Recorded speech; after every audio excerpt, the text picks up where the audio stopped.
बिस्मिल्लाहिर्रहमानिर्रहीम। अस्सलाम वालेकुम। डियर स्टूडेंट, आज का जो हमारा टॉपिक है उसमें हमने organic chemistry, fundamental of organic chemistry का जो चैप्टर स्टार्ट किया था उसका दूसरा लेक्चर है। लास्ट लेक्चर में हमने बुनियादी जो कॉन्सेप्ट थे जो ऑर्गेनिक कंपाउंड के लिहाज से डेवलप हुए थे वो डिस्कस किए थे कि एक पूरी हिस्ट्री थी कि पहले ऑर्गेनिक कंपाउंड की डेफिनेशन ये थी कि कोई भी ऐसे कंपाउंड जो सिर्फ लिविंग ऑर्गेनिज्म में प्रोड्यूस होते हों वो ऑर्गेनिक कंपाउंड कहलाते थे।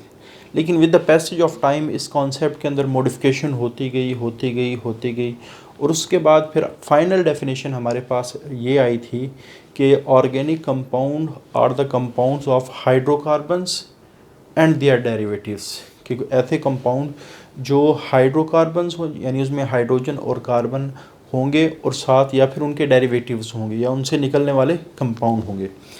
तो यानी एक बात तो हमने लास्ट लेक्चर में यानी हर लिहाज से जब डिस्कवरीज़ हुई तो एक बात तो लाजमी कंफर्म हो गई कि जितने भी ऑर्गेनिक कंपाउंड हैं उसमें एक एलिमेंट तो लाजमी होता है, उस एलिमेंट को हम कहते हैं कार्बन। तो यहीं से हम लेक्चर्स को स्टार्ट करेंगे कि अगर ऑर्गेनिक कंपाउंड का लाजमी जुज़ कार्बन है तो कार्बन की एक बहुत ही ज़बरदस्त किस्म की खसूसियत है जो बाकी किसी दूसरे एलिमेंट में ना होने के बराबर है। उसको हमने यहीं से अपने लेक्चर को स्टार्ट करना है, peculiar behaviour of carbon. Peculiar का मतलब होता है मुनफरिद।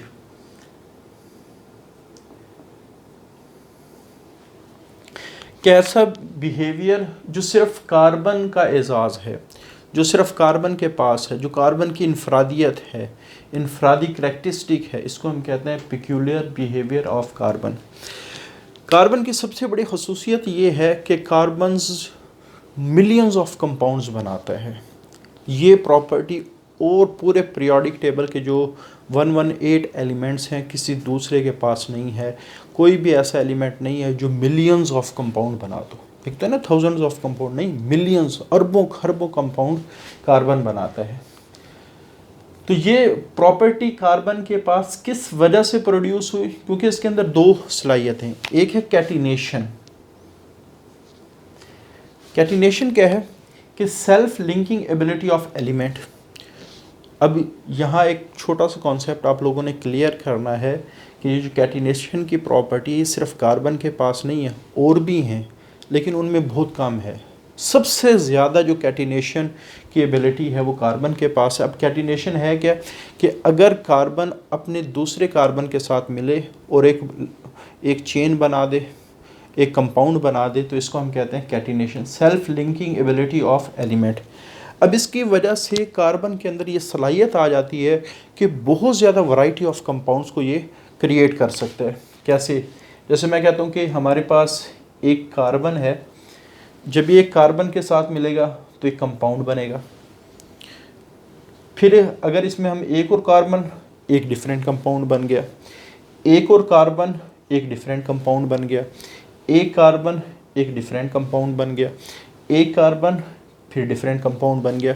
यानी जितने ज़्यादा, दो डिफरेंट कंपाउंड, तीन वाला डिफरेंट कंपाउंड, चार वाला उससे डिफरेंट, पाँच वाला उससे डिफरेंट, छः वाला उससे डिफरेंट, जितने ज़्यादा कार्बन कार्बन अटैच होते जाएंगे वैरायटी ऑफ कंपाउंड आती जाएगी।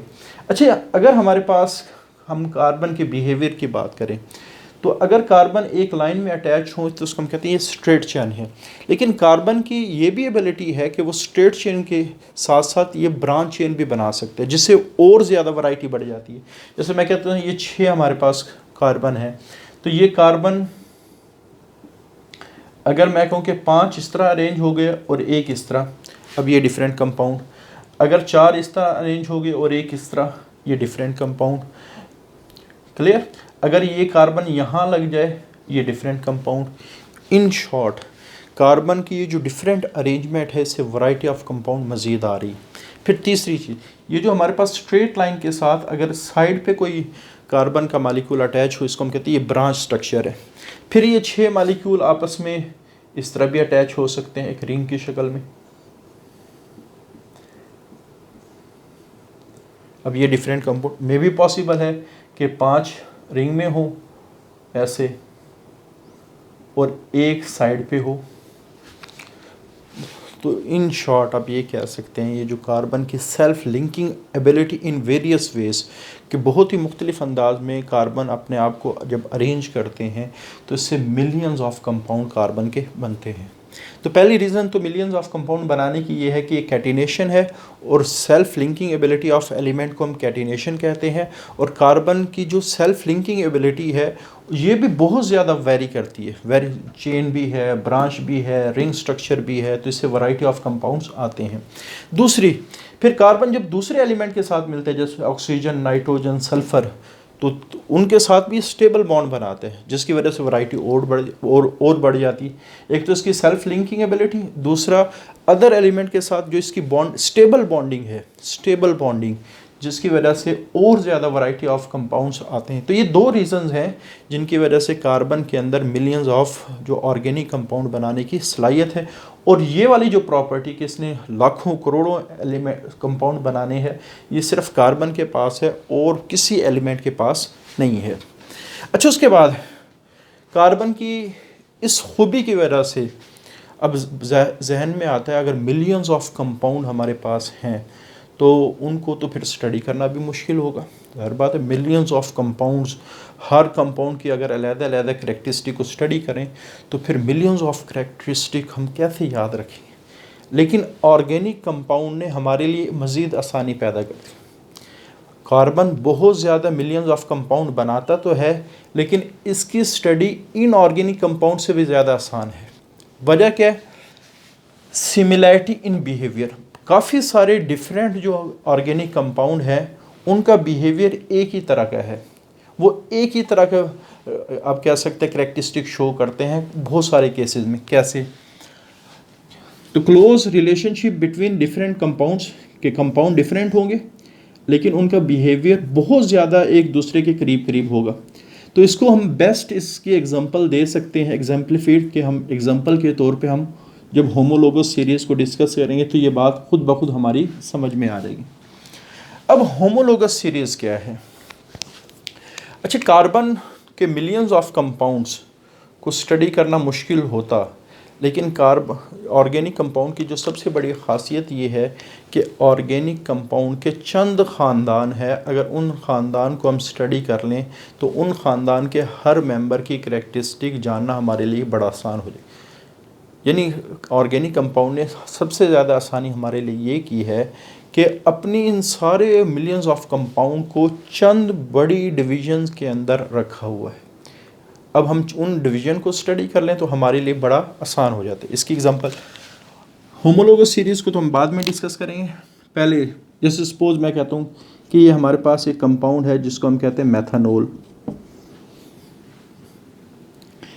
ये हमारे पास कंपाउंड है एथेनॉल। इसी तरह ये हमारे पास कंपाउंड है प्रोपेनॉल। अब ये डिफरेंट कंपाउंड है, ये डिफरेंट कंपाउंड है, ये डिफरेंट कंपाउंड, लेकिन इन सब में एक बात कॉमन है कि सब के साथ क्या लगा हुआ है? OH लगा हुआ है। अब इस OH की वजह से इस ख़ानदान को जो जनरल नाम दिया गया है अल्कोहल। अगर सिर्फ हम अल्कोहल की करैक्टरिस्टिक को पढ़ लें तो ये वाली करैक्टरिस्टिक सारे alcohols ethanol, methanol, ethanol, propanol पे फिट आ जाती है। तो हमें इन तीन की अलग-अलग करैक्टरिस्टिक को पढ़ने की ज़रूरत नहीं है, बल्कि हमें सिर्फ इस ख़ानदान, इस फैमिली की करैक्टरिस्टिक को पढ़ने की ज़रूरत पड़ेगी। इसी तरह अगर हम बात करें अल्केन्स की तो CH4 C2H8 सॉरी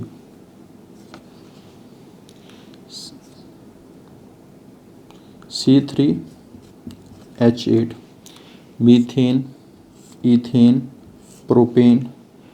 अब इनके अंदर अगर आप देखें तो हमारे पास जो चेंज हो रही है वो बड़े सेम प्रोपोर्शन के साथ कार्बन, यानी CH4 C2H, इसमें CH2 का फ़र्क है, इसमें भी आप कह सकते हैं CH2 का फ़र्क है। तो अब हम सिर्फ अगर अल्केन की जनरल करैक्टरिस्टिक पढ़ लें तो ये मीथेन पे भी फिट होगी, ये हमारे पास इथेन पे भी फिट आ जाएगी, ये प्रोपेन पे भी फिट आ जाएगी। तो इस वजह से हमें मिलियंस ऑफ कंपाउंड को पढ़ने की ज़रूरत ही नहीं है, बल्कि हमने जो मेजर कैटेगरी है जस्ट हम उसकी जनरल कैरेक्टरिस्टिक को पढ़ लें तो काफ़ी हद तक मिलियंस ऑफ कंपाउंड की सारी कैटेगरी को समझना हमारे पास आसान हो। तो ये फ़ायदा है होमोलोगस सीरीज। अब होमोलोगस सीरीज़ का लफ्ज़ी मतलब क्या है, अब इसको हम प्रॉपरली डिफाइन करें। होमो का मतलब होता है सेम,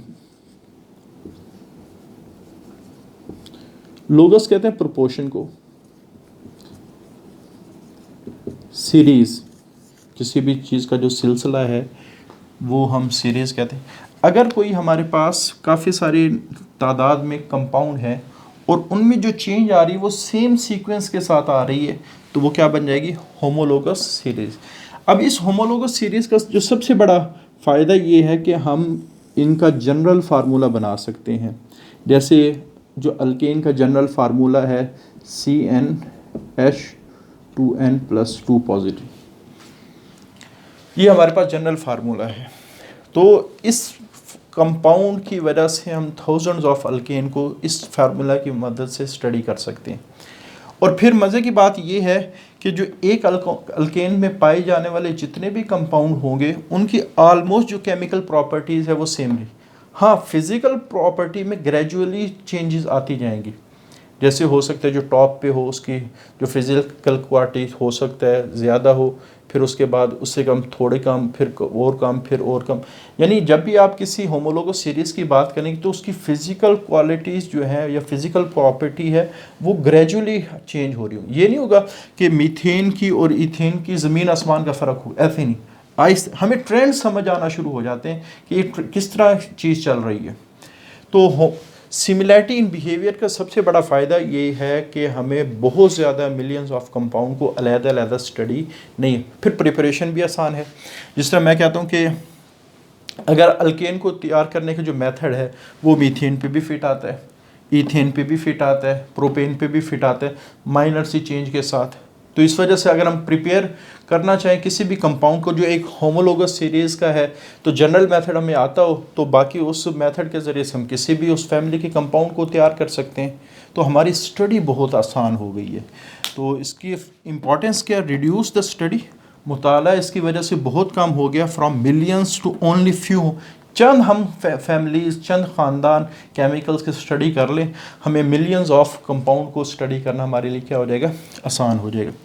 अच्छा, उसके बाद आइसोमरिज्म, ये जो वर्ड है आइसोमरिज्म, आइसो सेम को कहा जाता है, मर हम यूनिट को कहते हैं, और इज़म का वर्ड किसी फिनोमिनन के लिए हम इस्तेमाल करते हैं। कोई नेचुरल जो प्रोसेस हो रहा हो, नेचर में कोई चीज़ एग्जिस्ट कर रही हो तो वो क्या कहलाती है, फिनोमिनन। तो आइसोमरिज्म को समझने से पहले हम पहले आइसोमर की डेफिनेशन को समझ लें। कोई भी ऐसे दो केमिकल जिनका मॉलिक्यूलर फार्मूला सेम हो लेकिन स्ट्रक्चरल फार्मूला डिफरेंट हो तो वो आइसोमर कहलाता है। जैसे हमारे पास C6H12O6, ये जो ही हमारे सामने आता है तो फ़ौरन हमें हमारे जहन में आता है शायद ग्लूकोज़ का हो। हालांकि ये ग्लूकोज़ का भी यही फार्मूला है, फ्रक्टोज़ का भी यही फार्मूला है, लैक्टोज़ का भी यही फार्मूला है। आपके सामने ये स्ट्रक्चर नज़र भी आ रहे होंगे। हालांकि फार्मूला सबका C6H12O6 है। अब ग्लूकोज़ को अगर देखें उसका स्ट्रक्चर टोटली डिफरेंट है, अगर फ्रक्टोज़ को देखें उसका स्ट्रक्चर टोटली डिफरेंट है, अगर ग्लैक्टोज़ को देखें जो मिल्क के अंदर होती है तो उसका स्ट्रक्चर टोटली डिफरेंट है। तो हमारे पास कोई भी ऐसा कंपाउंड जिसका मॉलिक्यूलर फार्मूला तो सेम हो लेकिन स्ट्रक्चरल फार्मूला डिफरेंट हो तो उसको हम कहते हैं आइसोमर, और इस फिनोमिनन को हम कहते हैं आइसोमरिज्म। और ये बहुत बड़ी करैक्टरिस्टिक है ऑर्गेनिक कंपाउंड की कि वो आइसोमरिज्म शो करते हैं। तो आइसोमरिज्म को तो यहाँ हमने ब्रीफली डिस्कस किया, लेकिन इस चैप्टर के एंड पे हम इसको डिटेल से डिस्कस करेंगे कि व्हाट इज़ आइसोमरिज्म, क्योंकि आइसोमरिज्म डिफरेंट अंदाज में हो रही होती है। अच्छा, उसके बाद ऑर्गेनिक कंपाउंड कि जब हम कम्प्लेक्सिटी की बात करें तो ऑर्गेनिक कंपाउंड सिंपल भी हैं लेकिन ज़्यादातर जो ऑर्गेनिक कंपाउंड है वो कॉम्प्लेक्स हैं। जैसे मैंने यहाँ एक स्टार का जनरल फार्मूला लिखा, तो C6H10O5N और n को हम कहते हैं सेवरल थाउजेंड में हो सकते हैं। अगर सिर्फ मैं n की वैल्यू 100 कर दूं तो इसका मतलब ये होगा कि C 100 molecule, H 1000 element, sorry C के जो एटम्स होंगे वो 600 होंगे, H के 1000 हो जाएंगे और ऑक्सीजन के 500। तो अगर हम इसका मालिक्यूलर मैस देखें तो कई सेवरल थाउजेंड्स के अंदर इसका मालिक्यूलर मैस आ जाएगा, सिर्फ 100। लेकिन जब हम बात करते हैं n तो ये तो सेवरल थाउजेंड्स हैं, और फिर इनकी अरेंजमेंट ऐसी है कि इनको प्रॉपर अंदाज में किसी शेप के अंदर लाना हमारे लिए मुश्किल है। तो इस वजह से हम कहते हैं कि इनका जो मालिक्यूल है वो एक तो बड़ा भी होता है और इसका स्ट्रक्चर को समझना हमारे लिए बहुत मुश्किल होता है। जैसे हम प्रोटीन्स की बात करें तो प्रोटीन का जो छोटा यूनिट है वो भी तकरीबन 10,000 से उसका मालिक्यूलर मैस शुरू होता है और जाता मिलियंस के अंदर है। और अमाइनो एसिड प्रोटीन के अंदर इस अंदाज में अरेंज होते हैं कि उनकी सिमेट्री को समझना हमारे लिए बड़ा मुश्किल है। तो प्रोटीन्स बहुत ज़्यादा कॉम्प्लेक्स मालिक्यूल हैं, स्टार्च बहुत ज़्यादा। तो ये जितने भी हमारे पास ऑर्गेनिक कंपाउंड है उसमें मेजॉरिटी ऑफ कंपाउंड ऐसे हैं जो बहुत बड़े हैं और उनका स्ट्रक्चर बहुत ज़्यादा कॉम्प्लेक्स है। उस स्ट्रक्चर को समझना हमारे लिए बहुत मुश्किल काम है। अच्छा, एक और बात, थोड़ी सी हम कॉम्प्लेक्सिटी दी गई है ऑर्गेनिक कंपाउंड को, और ऑर्गेनिक कंपाउंड ज़्यादातर किस में पाए जाते हैं? ऑर्गेनिज्म। किस में पाए जाते हैं? ऑर्गेनिज्म में। इस कॉम्प्लेक्सिटी का फ़ायदा क्या है ऑर्गेनिज्म के लिए? क्योंकि कॉम्प्लेक्सिटी हमेशा रेसिप्रोकल होती है फंक्शनैलिटी के।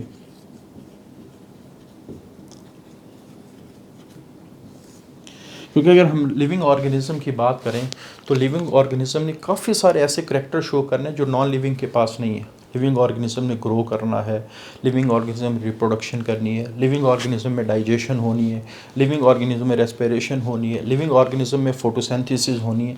तो थाउजेंड्स ऑफ ऐसे प्रोसेस हैं जो लिविंग ऑर्गेनिज्म में होने हैं। तो हमेशा जितना ज़्यादा कॉम्प्लेक्स स्ट्रक्चर होगा उसके अंदर फंक्शन को परफॉर्म करने की एबिलिटी भी उतनी ज़्यादा होगी। जैसे मैं कहता हूँ कि एक छोटा सा रूम है, उसके अंदर ठंड करनी है तो एक टन का एसी काफ़ी, लेकिन एक बहुत बड़ा हॉल है, अगर उसको ठंडा करना है तो वो 1 टन का एसी काम नहीं करेगा, उसके लिए बड़े बड़े चिल्लर लगाने पड़े। अब चिल्लर का जो स्ट्रक्चर है वो बहुत ज़्यादा कॉम्प्लेक्स है एज़ कम्पेयर टू, इसी तरह जैसे हमारा एक मोबाइल है, एक लैपटॉप है। अब लैपटॉप का स्ट्रक्चर कॉम्प्लेक्स है, मोबाइल का स्ट्रक्चर इतना कॉम्प्लेक्स नहीं है, तो इस वजह से जो लैपटॉप के अंदर जो एबिलिटी है वो ज़्यादा फंक्शन परफॉर्म करती है एज़ कम्पेयर टू मोबाइल। तो इसी तरह जितनी ज़्यादा हमारी कॉम्प्लेक्सिटी बढ़ती जाएगी ऑर्गेनिक मालिक्यूल की, तो हमारी बॉडी में फंक्शन परफॉर्म करने की उनकी एबिलिटी बढ़ती चली जाती है। तो आमतौर पे कॉम्प्लेक्सिटी जो ऑर्गेनिक कंपाउंड को दी गई है, इसका सबसे बड़ा फ़ायदा ये है कि वो लिविंग ऑर्गेनिज्म में होने वाले जो मुख्तलिफ़ किस्म के फंक्शन हैं उनको आसानी से वो कैरी ऑन कर सकें।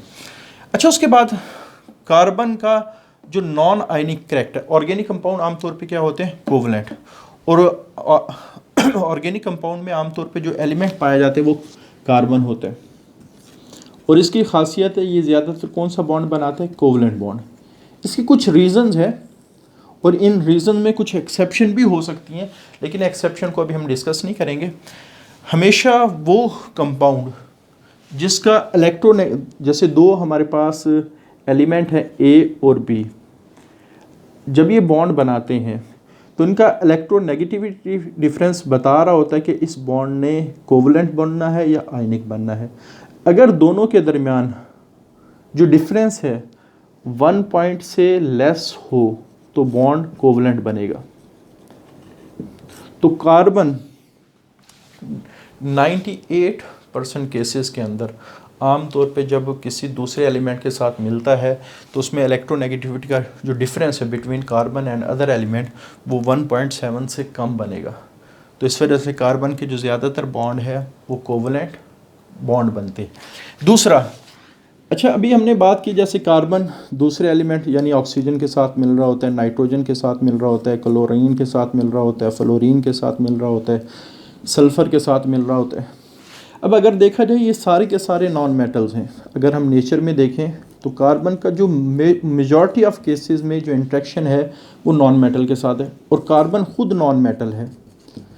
और नॉन मेटल के दरमियान भी हमेशा कौन सा बॉन्ड बनता है? Covalent bond. एक रीज़न ये भी है कि इसके कोवलेंट बॉन्ड बनाने की।